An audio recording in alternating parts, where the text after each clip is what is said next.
Jesus in the Old Testament. Magaputa. Father, I ask you today, God, that you will speak to us. Father, that you will give us understanding. Lord, that we may see Jesus Christ in your word. Father, I pray for every person here that you will meet their need today as they hear your word, God. You'll speak to them personally, God. Lord, I ask you now to anoint Pastor Mike and myself and this congregation. Also, Lord, Annalyn and all the children, that you will give the Holy Spirit to every part. In the name of Jesus, amen. I want to ask you, when is the first time that we see Jesus in the Bible? So, mutana ko ninyo, kano sa ang panahon nga si Ginoong Hesus makita o nakita diha sa Biblia nagpakita. Now, in the flesh, we see him in the New Testament. So diha sa unod ato siyang makita diri sa bag-o nga kasabutan, bagong tugon. But we see Jesus Christ from the very first verse of the Bible. Apan ato makita si Ginoong Hesus diha sa una pa nga bersikulo sa Biblia. Now, the Bible is about Jesus. Kaya ang Biblia mahitungod kang Ginoong Hesus kini. So, Jesus is rebuking the Pharisees. Si Ginoong Hesus badlong sa mga Pariseo o sa mga pari. He said, you search the scriptures, for in them you think you have eternal life. Nagingon siya, kamo nagasusi diha sa kasulatan, kay naguna-una man kamo, nga pinaagi niini makabakaplag kamo sa kinabuhing dayon. But these are they which testify of me. Apan kini siya nagapamatuod alang kanako. See, the Pharisees believe the Old Testament. Kaya mga pari o mga Pariseo nagatuo pud sila dito sa daan nga tugon. They believe the Word of God. Sila mituo sa pulong sa Ginoo. But they could not see Jesus Christ. Apan wala sila makakita may tungod kang Ginoong See, Hesus. he came to his own, and his own received him not. Siya mianhi tungod sa iya kaugalingon nga mga katawhan apan wala midawat kaniya. See, the Jewish people were promised a Messiah. Kay ang mga Hudiyo sila mo'y gisaaran mahitungod sa Mesiyas. And God reveals him through the whole Old Testament. O ang Dios siya nagapadayag sa kinatibuk-an dito sa daan pangatugon. But he said, you do not receive me. Or verse 40, you are not willing to come to me, that you may have eternal life. Sa 40 pandili kamo moari kanako aron unta makabaton kamo kinabuhi. Now verse 46. For if you believed Moses, you would believe me, for he wrote about me. Verse 47. But if you do not believe his writings, how will you believe my words? Sa 46 sa 47 kung kamo nagatuo man kang Moses nan matuo usab kamo unta kamo kanako kay siya nagsulat man mahitungod kanako. 47 apan kun kamo dili motuo sa iyang mga sinulat unsaon man ninyo pagtuo sa akong mga gipamulong. Now, Moses wrote the first 5 books of the Bible. Si Moses siya mo'y nagasulat sa nag-una nga 5 ka libro diha sa Biblia. Maingon ang pulong sa Dios, ang balaod ni abot pinaagi kang Moses upon ang grasya o ang kamatuoran ni abot pinaagi kang Kristo Jesus. Amen. Moses was the giver of the law. Si Moses siya may naghatag sa balaod. And the Pharisees constantly lived for the law. O ang mga Pariseo sila kinabuhi diha sa balaod. But Jesus said, you really don't believe Moses. Ingon siya nga, si Ginoong Hesus nagasulti nga din kamo tinuod wala mo motuo kang Moses. Because if you believed him, you would believe me. Tungod kay kun kamo nituo pa tinuod ngadto kang Moses motuo usab kamo kanako. Because he wrote about me. Tungod kay si Moses nagasulat man mahitungod kanako. Now, the Bible gives history, Ang Biblia naghatag og kasaysayan prophecy. o kining pagpanagna. We see God bringing judgment. Ato makita nga din ang Dios nagadala siya og paghukom. We see God's mercy. Makita nato nga din ang Dios nagahatag siya siyang kaluoy. We see many stories, So ato makita ang daghan ng mga sugilanon proverbs and songs. ikan sa panultihon o sa salmo. But the Bible is not many stories. Apan ang Biblia dili kini daghan nga sugilanon. The Bible is one story. Ang Biblia usa lang gyud ka sugilanon. The gospel of Jesus Christ. Mao kini ang maayong balita may tungod kang Kristo From Jesus. Genesis to Revelation. Ikan sa Genesis ngadto sa pinadaya. It's all about Jesus Christ. Kining tanan may tungod ra gyud kang Ginoong Hesus. And you have to understand this. O kinahanglan nga kini ato nga masabtan. Because when you read the Old Testament, Tungod kay kung ikaw mobasa sa kining daan nga kasabutan, you should look for Jesus. ikaw makakita kang Ginoong Hesus. So we're going to do that today. So ato ni nga himuon karon. So number one, we see Jesus in creation. So una ato makita si Ginoong Hesus dito sa kabuhatan. Now, look at Colossians chapter 1. So, the Bible opens up and it says, in the beginning, God created the heavens and the earth. Sa sinugdan, ang Diyos mamuhat sa mga langit o ang kalibutan or ang yuta. See, from the very first verse, we see the power and the creation of God. So sa una nga bersikulo sa Biblia ato makita ang gahom og mga kabuhatan So, gibuhat sa Ginoo. How can we say we see Jesus in Genesis 1:1? So unsaon nato nga din ato makita si Ginoong Hesus diha sa Genesis kapitulo 1 bersikulo 1. Well, let's look at Colossians 1 verse 15. Sa Colosas 1:15. So, if someone would read verse 15 and 16. Isay mo basa.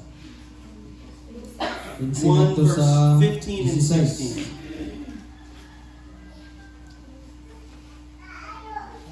So, nag-iwan ang pulong sa Ginoo sa Colosas 1:15, verse 16. Si Kristo makita nga way sa dili makita na Dios. Siya ang magulangang anak ug labaw sa tanang binuhat. Bisay kay pinagi kaniya gibuhat sa Dios ang tanan nga atuwa sa langit ug aniya sa yuta makita ug dili makita. Mga tahong nga espirituhanon, mga pamunuan, mga hari ug ang tanan nga nagmando gibuhat sa Dios ang tanan pinagi kaniya ug alam kaniya. Amen. It very clearly says, all things were created by Him. So klaro kayo ang gisulti mga igsoon nga ang tanang butang namugna pinagi kaniya. Jesus Christ is the Creator. Sa Ginoong Hesus siya magbubuhat. And even Genesis 1:26, Bisan pa sa Genesis 1:26. God said, let us, He uses the word us, let us make man in our image. So gigamit ang pulo nga diin kanato isa atong buhaton ang tao sama sa atong dagway. Now, atong dagway. Pero, there's only one God. Amen? Amen. But the Father is God. Jesus is God. And Jesus said He was with the Father before the world was. So ingon si Ginoong Hesus nga din kauban na siya sa amahan sa wala pa kini mga mugna ang maong mga buta. In verse 15 says, He is the image of the invisible God. Siya ang dagway sa dili makita nga Dios. Now, the Pharisees tried to stone Jesus Ang mga Pariseo ning sulay sila sa pagbato kang Ginoong Hesus. because they said, you, being a man, make yourself God. Tungod sa hinungdan nga diin ang iyang kaugalingon ingon nga isultihan siya nga ikaw sa katawo apan imong gihimo ang imong kaugalingon nga sama sa Dios. But the Word says that God was manifested in the flesh. Parang pulong nagasulti nga din ang Dios nagalungtad diha sa unod. Amen. So Jesus Christ was both God and man. So si Ginoong Hesus siya Dios ug siya usab tawo. He was eternally with the Father as God. So siya kauban na sa amahan sa walay katapusan ingon nga siya Dios. But he only became a man 2,000 years ago. Sulod na sa 2000 kapin katuig ang milabay siya nahimo nga naglungtad Now, ingon nga tawo. Look at Isaiah chapter 9. Because number 2, when we see Jesus in the Old Testament, it's by prophecy. So sa ikaduhang higayon, makita nimo sa Ginoong Hesus sa daan nga tugon pinaagi sa panagna. Now look at Isaiah chapter 9, verse 6. For unto us a child is born, unto us a son is given, and the government will be upon his shoulder, and his name will be called Wonderful, Counselor, Mighty God, Everlasting Father, Prince of Peace. Amen. Isaiah 90 versikulo 6. Yeah, verse 9, chapter 9, verse 6. 6. So yun sa diri mga igsoon.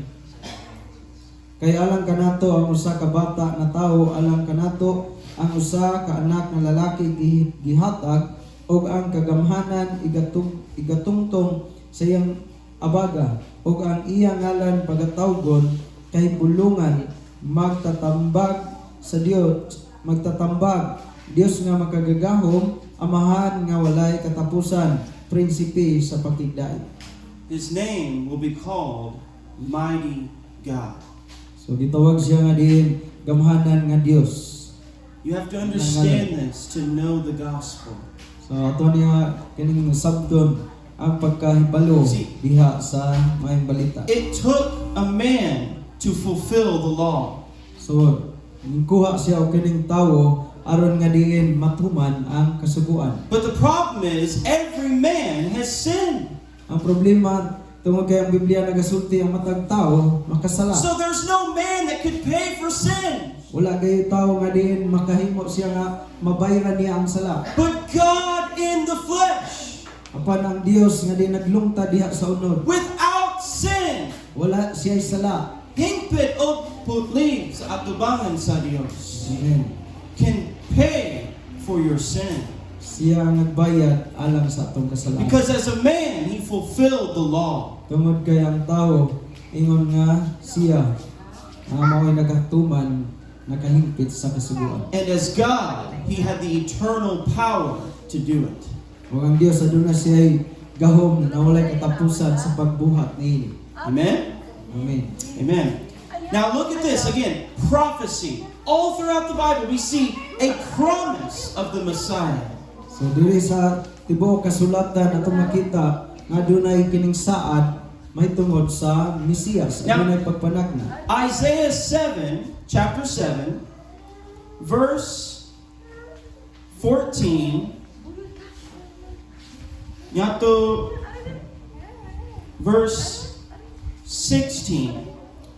If someone would like to read Isaiah, verse 14 through 16, chapter 7. Ini ang pulong sa Dios nga nakita sa Isaiah kapitulo 7 bersikulo 14 ngadto sa 16. Busa ang Ginoo gayod maay muhatag kaninyo og usa katunaan aniha karon. Ang usa ka ulay manangkon og mga anak o usa ka anak nga lalaki o pagkatawgon ang iyang ngalan Emmanuel. 15. Mantikilya o dugos maoy iyang pagakanon sa iyang pagkahibalo sa pagsalikway sa dautan o sa pagpili sa maayo. 16. Kaysa dili pa ang bata makakakon sa pagsalikway sa dautan o sa pagpili sa maayo, ang yuta kansang duruha ka mga hari imong kasilagan o pagabiyaan. We see three prophecies about Jesus. Ato makita ang tulo ka diin pagpanagna may tungod kang Ginoong Hesus. born of a virgin. Nga diin siya mahimugso pinaagi sa usa ka ulay nga babay. We know that was Mary. Amen. So nasayta nga kini siya si Maria. And then number 2, his name will be called Emmanuel. So ikaduha, ang iyang ngalan pagkatawgon nga Emmanuel. Now, the New Testament tells us Emmanuel means God who is with us. Diha sa din daang tugon nga diin nagasulti nga ang gipasabot sa ngalan nga Emmanuel kini siya Dios nga kauban kanato. Do you understand? God became a man for you. So ato bang nasabtan nga diin ang Dios naglungtad sa inyo sa katawo tungod og alam kanimo. The Bible said, in Christ dwelled the fullness of God bodily. Diha kang Kristo ang Biblia nagasulti nga diin ana ang kahugnanan sa Dios diha sa mao nga kordero. And then number 3, it says, the child will know how to choose the good and refuse evil. So ikatulo nga din ang ikatulo nga din mahibalo ka diha sa asalikway diha sa dautan o makahibalo ka diha sa maayo. That speaks of the sinless perfection of Jesus Christ. Kini siya nagapasabot may tungod diha sa kining walay sala nga si Ginoong Hesukristo. Every child disobeys their parents. Ang mga tagsa ka mga bata, ang matag sa kabata, sila dunay panahon nga dili mo tahod sa ilang ginikanan. Even the most precious children. Bisan pa ngadto sa pinaka kining indot o maayo nga bata. Because they have a sin nature. Tungod kay diha sa ilang kaugalingon aduna na sila'y sala sa ilahang But kaugalingon. even as a child, Jesus Christ refused evil and chose good. So bisan pa nga din sa pagkabata pa ni Ginoong Hesus, siya nagasalikway sa dautan o mipili siya sa maayo. And then let's go to Genesis 3, verse 15. So this is the first prophecy in the Bible. So sa Genesis 3 ngadto sa or 15 bersikulo 15 mao ni ang una gayud nga ning panagna dinhi sa Biblia. Now, Genesis 3:15 says, "And I will put enmity between you and the woman, and between your seed and her seed. He shall bruise your head, you shall bruise his heel." So kinsa mo basa 3:15. Inang po sa Dios na makita sa Genesis kapitulo 3 bersikulo 15. Huwag ibutang ko ang panagkaaway sa taliwala mo o sa babae o sa taliwala sa imong kaliwat o sa iyang kaliwat siya magasamat sa imong ulo o ikaw magasamat sa iyang likod. This is about Jesus Christ.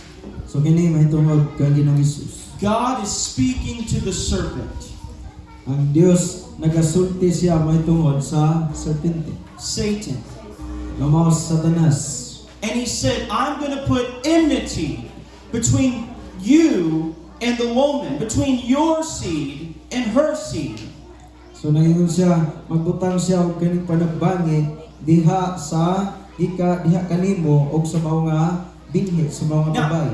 that woman is Mary. O kini mao nga babayhana, kini mao nga bayi gipasabot si And Maria. that seed is Jesus Christ. O ang mao nga kining binhi mao si Ginoong Now, Hesus. Eve was deceived. O din si Eva siya nalimbungan. Sin came through the deception of a woman, and then Adam fell into transgression.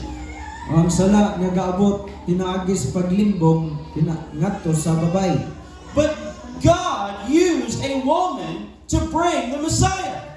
Apan ang Dios siya nagagamit usab og babae aron nga diin motungha ang Mesiyas. The devil tempted Eve, Ang kining yawa nagatintal ngadto kang iba. but God used a woman to bring the Messiah. Apan ang Dios nagagamit siya og usa ka babae aron nga diin motungha ang Mesiyas. He said the seed of the woman will crush the head of the serpent. Ingon siya nga din ang bini gikan sa usa ka mao nga babae mao ang magdugmok sa imong nga ulo. Now, he said the serpent would bruise your heel. Ingon diri nga din ang binhi maga kaning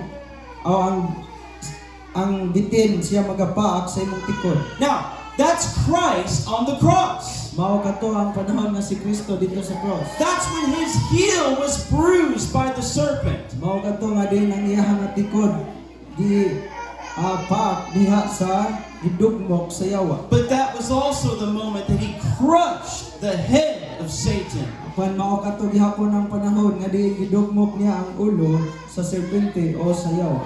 Amen. Amen. So we see Jesus appearing in prophecy. So atong makita si Ginoong Hesus diri sa daang tugon pinagi sa panagna. Now, number 3, there are Old Testament appearances of Jesus. Diha pod sa ikatulong nga bahin diha sa daang nga tugon adunay panahon nga diin si Ginoong Hesus nagapakita. Now, look at Isaiah chapter 6. Sa Isaias kapitulo 6. So, I want you to see that even though Christ came in the flesh 2,000 years ago, he actually appears in the Old Testament. Bisan pa nga diin si Ginoong Hesus nagpakita siya milabay nga 2000 kapin katuig ang milabay apan dito sa daang tugon imo usab nga makaplagan nga siya nagpakita. Now, Isaiah chapter 6, verse 1, in the year that King Uzziah died, I saw the Lord sitting on a throne, high and lifted up, and his robe, the train of his robe filled the temple.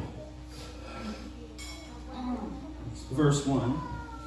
Sa tuig sa pagkamatay ni Hari Osias, nakita ko ang Ginoo nga nagalingkod sa usa ka trono hataas og tinuboy og ang iyang mga sapot nakapuno sa templo.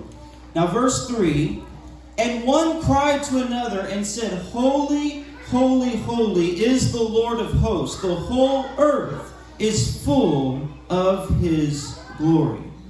Sa 3, og ang usa misinggit sa usa og miingon, balaan, balaan, balaan si Jehova sa mga panon, ang tibuok nga yuta na puno sa iyang himaya. Now this is where Isaiah receives the calling of God. Mao kini ang panahon nga si Isaias nakadawat sa tawag sa Dios. Because in verse 8, God says, Who will go for us? Who will I send? Tungod kay sa bersikulo 8 nagasulti kinsamay mo adto alang kanamo o kinsamay among ipadala. And Isaiah says, Here I am, Lord, send me. Og si Isaias mitubag miingon, aniya ako ipadala, Ginoo. Now, he has a vision of God, So nagkakita siya og panan-awon gikan sa Dios. high and lifted up. Adin dito sa taas nga bahin. Ang himaya sa Dios. Amen? Balaan, balaan, balaan. The angels of God. Now, go to John. I want you to see this. Go to the Gospel of John, chapter 12. Sa Juan kapitulo 12. So, remember this passage in Isaiah as we read John chapter 12. So ato hinumduman kining mao nga bersikulo paminsay diri sa Isaias nga atong gibasa makita diha sa Juan kapitulo 12. Verse 41. These things Isaiah said when he saw his glory and spoke of him. Sa 41. Kini gipamulong ni Isaias tungod kay nakita man niya ang himaya ni Kristo o misulti siya mahitungod kaniya. Now, this is when the Pharisees are persecuting Jesus. So ini nga panahon na mao ang mga Pariseo nga diin lutos kang Ginoong And Hesus. verse 40 refers back to a prophecy of Isaiah 6.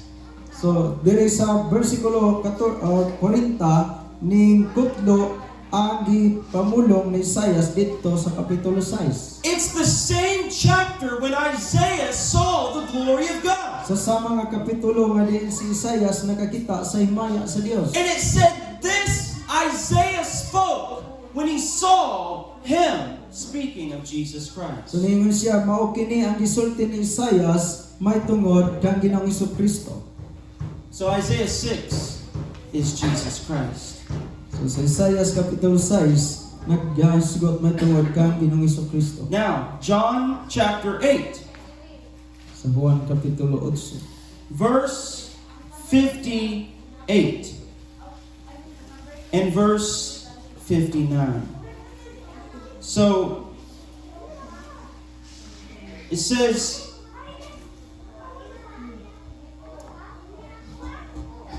hold on just a second, I want to double check.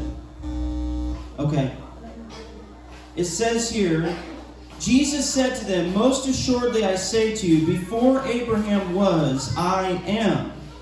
Then they took up stones to throw at him, but Jesus hid himself and went out of the temple, going through the midst of them, and so passed by.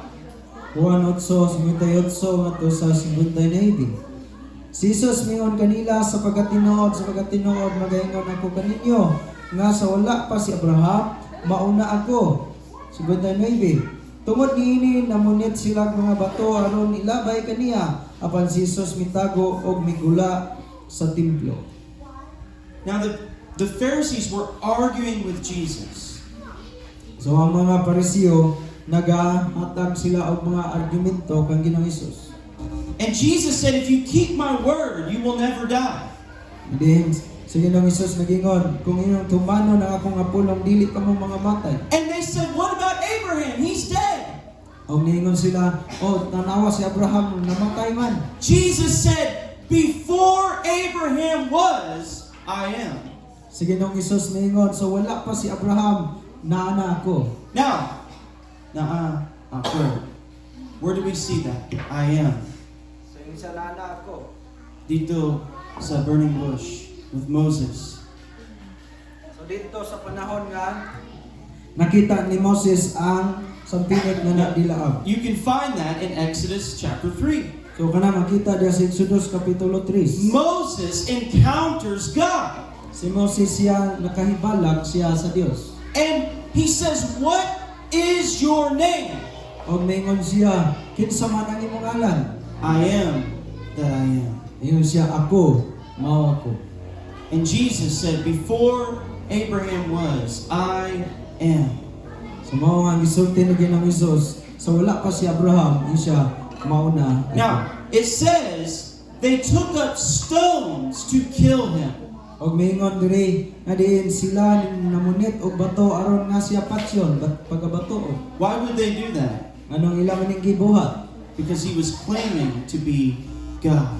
Tungod kay diin sila miligramo nga diin siya Dios. They knew about the passage of the burning bush. Nakaibalo sila may tungod sa aminsay dito sa nagdilaab nga sampinig. And I am is one of the names of God.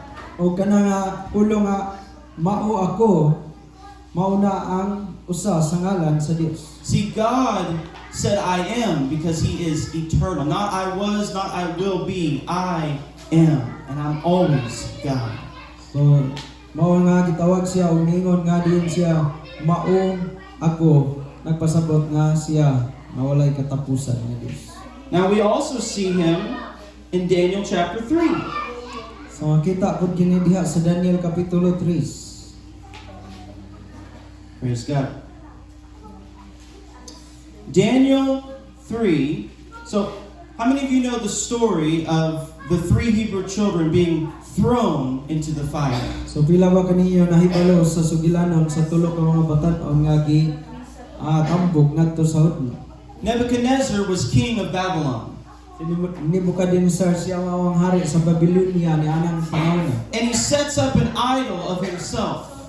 Nga din naghimo siya og kining imbes nga kining ang mga larawan pero ang iyan ang kaugalingon mao'y payugpuan. And he commands that everyone bow Og nagasugo siya sa matag usa ka tawo nga muyukbo niini. But Shadrach, Meshach, and Abednego are godly men, and they will not bow to the idol.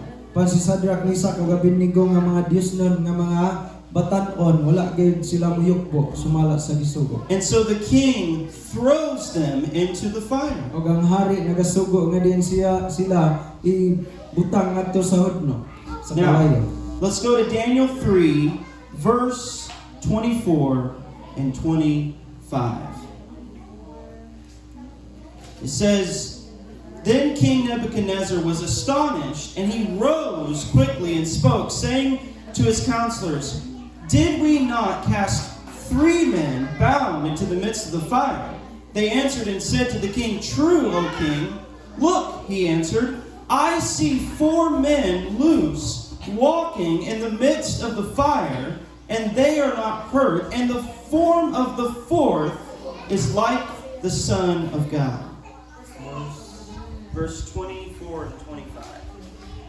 Unya si Nabucodonosor ang hari nahibulong og midali sa bangon siya misulti og mingiyon sa iyang mga magtatambag, dili ba tutulog ka mga tao nga ginapos ang atong gipanghulog sa taliwala sa kalayo? Sila ming tubag o mingon sa hari, matuod o hari, Ejiko, siya mitubag o mingon, aniya karon nakita ko nga upat na katawo nga dili ginapos nga nanlakaw sa taliwala sa kalayo, og sila wala maunsa og ang dagway sa ikaupat sama sa usa ka anak nga lalaki sa mga Dios. They said, There's a 4th man in the fire. So nagsulti ang hari nga ang tulo ka mga batan-on nga gitambog karon nahimo naman silang upat, do nanay usa nga nadugang. And he looks like the Son of God. Og ang panagway niini sama sa anak sa Dios. That was Jesus Christ in the fire with them. Mao kini si Ginoong Hesus nga din kauban nila dito taliwala sa hodno. We see this actually a lot in the Old Testament. So ato nga makita diha sa daan nga tugon, daghan pa kaya gayud tag makit-an sa plagan. In Genesis 18, God eats with Abraham. Sa kapitulo 18 sa Genesis, ang Dios nakigkauban sa pagkaon ni Abraham. In Genesis 32, Jacob wrestles with God. Og sa kining Genesis 32, nakigdungog si Jacob ngadto sa Dios. Amen. So we see Jesus in the Old Testament. So ato Amen. makita si Ginoong Hesus dito sa daan nga tugon. Now, let's go to Colossians 2:17. Number 4. Colossians 2:17. So sa ikaupat, ani makita sa Colosas 2:17. So the word says, 2:16, sorry, 16 and 17. So it says, Let no one judge you in food or in drink, or regarding a festival, or a new moon, or Sabbaths, which are a shadow of things to come, but the substance is of Christ. Colosas 2:16 ngadto sa 17. Musa ayaw tugote nga adunay magahukom kaninyo bahin sa kanon o ilimnon o mahitungod sa pangilin sa bulan nga bag-ong subang o sa adlaw nga igpapahulay. 17. Kini sila landong lamang sa butang nga umalabot. Apan ang lawas iya ni Kristo. So he speaks of the Sabbath, the festivals, the things of the Old Covenant.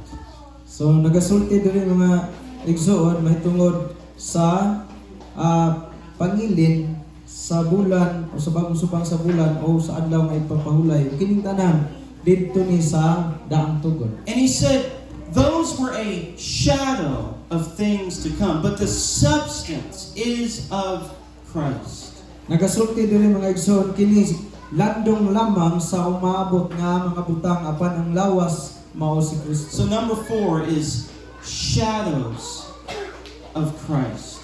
So ang sa ikaupat mga igsoon ang landong diha ni Kristo. Now look at Hebrews chapter 10, verse 1. Hebrehanon 10:1. So it says, "For the law, having a shadow of the good things to come, and not the very image of the things, can never, with the same sacrifice which they offer continually year by year, make those who approach perfect." Sa Hebrehanon 11, kay maingon nga ang kasuguan aduna man lamay landong sa mga maayong butang nga umalabot, o wala makabaton sa katinuod niining mga butanga, kinidili arang makahigpit sa mga manag panuol pinaagi sa maorang mga halad nga kanunay ginahalad tuig-tuig. So the law was a shadow of good things to come. So ang kasuguan o balaod kini siya landong lamang sa mga maayong butang nga Now, umalabot. we see the sacrifice. So atong makita ang mga halad. But it says in verse 3, "But in those sacrifices there is a reminder of sins every year." Sa versikulo 3 sa atong makita nagingon apan diha sa maong mga halad ana ang tigpahinumdom og sala tuig-tuig. For it is not possible that the blood of bulls and goats could take away sin. Sa 4, kay dili gayod mahimo nga ang dugo sa mga turo nga baka o mga kanding makakuha sa mga sala. So there was constant sacrifice. So aduna gayoy kining pagpadayon o pagpabilin diha sa mga halad. But the Bible said the blood of bulls and goats cannot take away Sa ang sin. Biblia nagasulti nga din ang dugo sa mga turong baka o mga kanding dili makakuha sa sala. There was a constant reminder of their sin. Apan kini siya nagapadayon nga nagpahinumdom lamang sa ilang But the sala. law was a shadow. Apan ang kasubuan kini siya usa ka landong lamang. And John said, "Behold the Lamb of God who takes away the sin Og of si the world." Juan Bautista nagasulti nga din tan-awa ang kordero sa Dios ang naga-ania. Those sacrifices were a shadow of the Lamb of God. So katong maong mga halad kini siya landong lamang may tungod sa kordero sa Dios. Mga Exxon, ako mo diha? Amen. Pag-focus sa pulong, hapit na humana, ha? Amen. Praise God. Man. Now, Jesus said in verse 5, "Therefore, when he came into the world, he said, Sacrifice and offering you did not desire, but a body you have prepared for me." Sa 5, Hebrehanon 5, tungod ni ana sa pagtungha ni Kristo sa kalibutan, siya mingon ang mga halad inihaw ug mga gasa wala mo tinguhaa kundi usa kalawas kanako imong gitagana. A body you have prepared. So usa kalawas nga diin kini siya ginaandam. Remember when Abraham took Isaac on the mountain. So atong hinumduman nga si Abraham yang gidala si Isaac dito sa bukid. And he said, God will provide a lamb. O siya mingon nga ang Dios maura ang magatagana o karnero. Now, Halala. verse 6. In burnt offering and sacrifices for sin you had no pleasure. Verse 7. Then I said, Behold, I have come. In the volume of the book it is written of me to do your will, O God. Si 6. Sa mga halad nga sinunog o sa mga halad tungod sa sala ikaw walay kahimuot. 7. Unya mingon ako, tan-awa ako mianhi sa pagtuman sa imong kabubuton o Dios. Sumala sa naisulat, may tungod kanako diha sa basahon nga linukot. Verse 7. The volume of the book is written about me. Kung dire sa bersikulo 7, nagingon siya dito nga sa naisulat may tungod kanako diha sa basahon nga linukot. That is a prophecy from the book of Psalms. Mao kini ang panagna dito sa libro sa Salmo. And it's telling you the whole Bible is about Jesus Christ. Og nagasulti kini nga ang tibuok kasulatan o Biblia kini siya may tungod lamang kay Ginoong Hesus. Now, verse 14. For by one offering he has perfected forever those who are being sanctified. Sa versikulo 14, kay pinaagi sa usa lamang kapaghalad iyang gihigpit alang sa tanang kapanahunan sila nga mga gipanagbalaan. So you had all these sacrifices, So naging siya nga kining tanan nga mga halad. but they could not take away your sin. Apan kini dili makakuha sa imong sala. But it says by one offering, Jesus Christ took away your sin. Apan nagingon siya sa usa lamang kapaghalad nga mao si Ginoong Hesus, siya ang nagakuha sa imong kasalanan. Now, when you read the stories of the Old Testament, Sa diha nga din imo nga mabasa ang mga sugdanon dito sa Dang Tugon. they are true. Sila mga tinuod. They are real historical events. So kini sila aduna gay kamatuoran ug tinuod nga mga panghitabo. David really did fight Goliath. Si David siya tinuod gayud nga din iyang napatay si Goliath. Moses parted the Red Sea. Og si Moses usab siya nagapikas sa pulang dagat. All of those stories are true and they happened. O katong tanan nga din mga sugilanon o mga panghitabo tinuod gayud. But even in those stories, we see a shadow of Jesus Christ. Bisan pa niya atong matag usa ka din sugilanon atong makita ang See, landong diha ni Ginoong Hesus. You can learn about your own life Nga din atong makita nga din kita magkakat-on sa atong kaugalingong kinabuhi. and about Christ. O mahitungod usab kang Kristo. So, David and Goliath. So mahitungod kang David ug ni Goliath. We see a man of God So atong makita ang tao sa Dios. who stands in faith. Nga din ni barog diha sa pagtuo. And we see the power of God. O ato pong makita ang gahom sa Dios. Now that speaks to your life. Kini siya sulting mahitungod sa imong kinabuhi. That you can walk as David in faith. Nga din makahimo ta paglakaw sama ni David diha sa pagtuo. But the greater picture is Jesus Christ. Apan ang dako nga kining hulagway nini mao si Ginoong Hesus. Goliath being a picture of sin and death. Ang Goliath o ang higante nga si Goliath kini siya hulagway lamang sa sala ug kamatayon. And David being a picture of Christ. Og si David siya hulagway lamang tipo lamang kang Ginoong Hesus. And with one stone, he took the power of the enemy. O din sa usa lamang ka bato iya nga nakuha o nabuntog ang gahom sa kaaway. Just as Jesus defeated Satan one time on the cross, Sama usab sa kahimtang ni Ginoong Hesus nga sa usa lang kahigayon gibuntog si Satanas dito sa cross. Moses is a picture of Christ. Si Moses usab siya tipo lamang kang Hesus. Moses delivered Israel Si Moses usab nagpahigawa sa Israel from slavery, ikan sa kaulipnan. just as Jesus delivers us from sin. Sama sa kahimtang usab ni Ginoong Hesus nga kita gipahigawas usab sa pagkaulipon sa sala. So when you read the Bible, Sa dihang ikaw mabasa sa Biblia, you learn how you can walk with God, makakaton ka unsaon paglakaw kauban sa Dios. but you also look for Jesus Christ. O imo usab nga makita si Ginoong Hesus. See, the priests were a shadow of the high priest, Jesus Christ. So ang kining pari o pariseo o pari siya usa landong lamang may tungod kang Ginoong Hesus nga labaw sa sacerdote. Hebrews says he is the great high priest. So diri sa Hebreano nagasulti may tungod sa labaw sa The sacerdote. lambs were a shadow of the Lamb of God. So ang mga karnero kinilandong lamang diha sa kordero sa Dios. The kings were a shadow of the King of Kings. O ang hari kini siya landong lamang tipo lamang sa hari sa mga hari. The prophets were a shadow. Deuteronomy 18 says, the prophet who will be like God.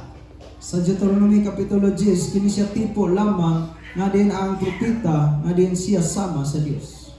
All of the Old Covenant points to Jesus Christ. Ang tanan kinatibuk-an diya sa daan nga kasabutan kini siya nagapunting kang Ginoong Hesus.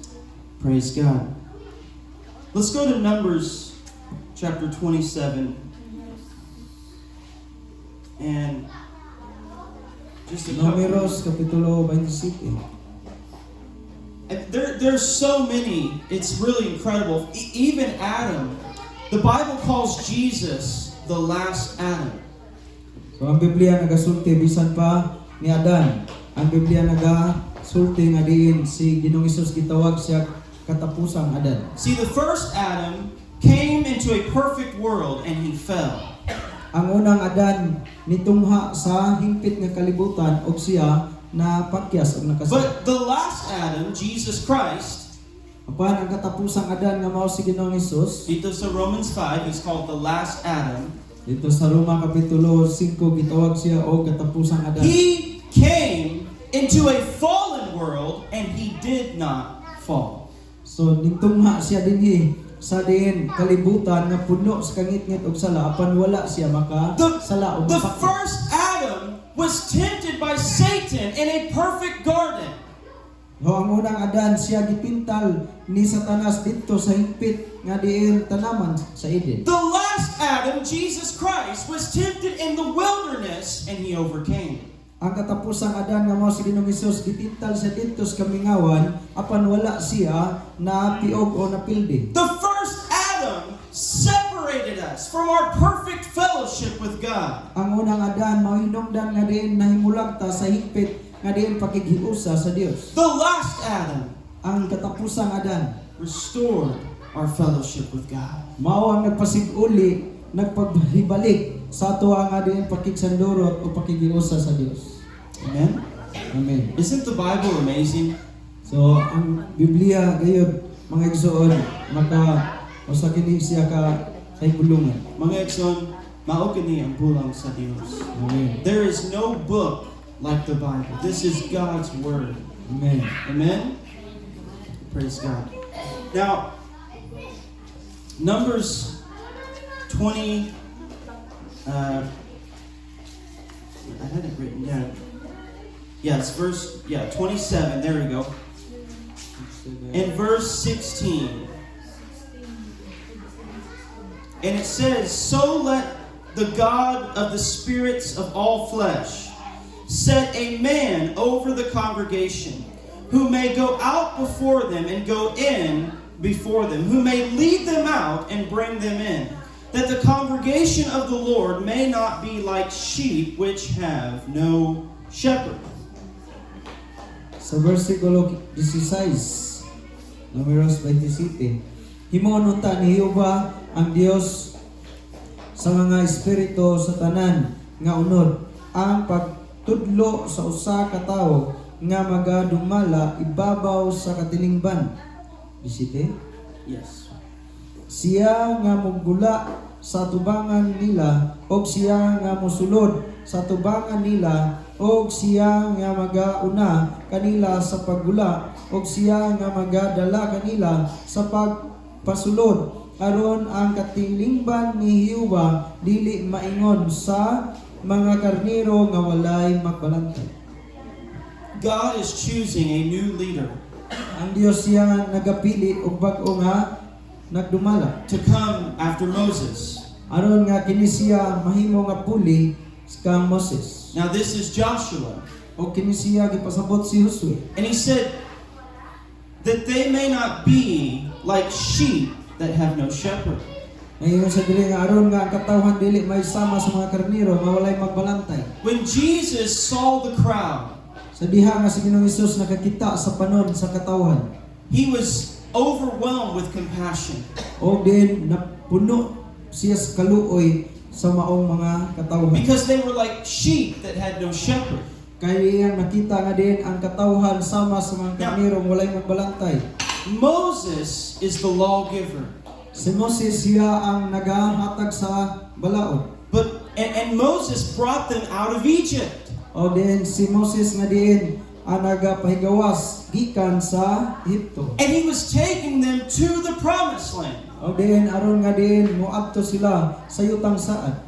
But Moses disobeyed God, and God said, "You will not enter the promised land." Paniabot ang panahon nga si Moses wala na masinugtanon o napakyas siya ngadto sa Dios o giingnan siya dili na ka makasulod sa yutang saad. Joshua was the one that brought them into the promised land. Si Josue siya mao ang midala sa maong mga katawhan ngadto sa yutang saad. In Hebrew, the name Joshua is Yeshua, connected to the name of Jesus Christ. Sa Hebrewanon ang Joshua gitawag siya sa Hebrew nga Yeshua o kini may kadugtungan sa ngalan ni Jesus.